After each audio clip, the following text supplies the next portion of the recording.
நிர்மல் என்ற ராஜ் சந்தர் ராஷாவின் மனசிலே படத்தில் சாரதா பிரீதாவை காதலிப்பவராக படத்தின் நாயகன் போன்ற தோற்றத்தில் அறிமுகமானவர். இவரின் கதாபாத்திரம் வித்தியாசமாயிருக்கும். அது கூட தெரியாது, கேன பையன் நினைச்சியா? யாரை பார்த்தாலும் யாரடா இவன் கேனப்பயல் என்று சொல்லிக் கொண்டே இருப்பார்.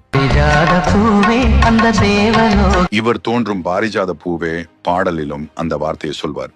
இதெல்லாம் இவருக்கு பெரிய பெயரை தரவில்லை. நான் 8வது படிக்கும் காலத்துல வால்டர் வெற்றிவேல் படம் வந்தது. நான் இந்த படம் வந்த சமயத்தில் பார்க்கவில்லை.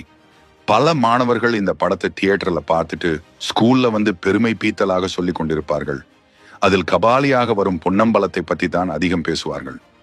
டேய், சத்யராஜ் தம்பியா வர்றான்ல ஒருத்தன், அவன் தாண்டா மோசமான வில்லன், ஃபர்ஸ்ட்ல இருந்தே நல்லவன் மாதிரி வருவான்டா.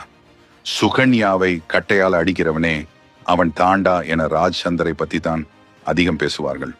ராஜ் சந்தர் நடித்தது குறைந்த படங்கள் தான் என்றாலும் இந்த சுந்தர் கதாபாத்திரத்தில் வரும் வால்டர் வெற்றிவேல் அமைதியான வில்லன் கதாபாத்திரம் ரசிக்க வைக்கும். பூங்காற்றே இங்கே வந்து வாழ்த்து பாடலில் இவரின் அப்பாவியான முகத்தை அழகாய் காட்டி இவருக்குள் இவ்வளவு வில்லத்தனமா என வியக்க வைத்திருப்பார் இயக்குனர் பி. வாசு. இது போல காலம் மாறி போச்சு படத்திலும் அக்கா தங்கைகளுடன் சொத்துக்காக சண்டை போடும் ஒரு வலுவான கதாபாத்திரத்தில் நடித்திருப்பார். ஐ.வி. சசி இயக்கிய மலையாள படமான சிட்டி படத்திலும் இவருக்கு முக்கிய கதாபாத்திரம். 2000, 2012 வரை பல சீரியல்களில் நடித்தவர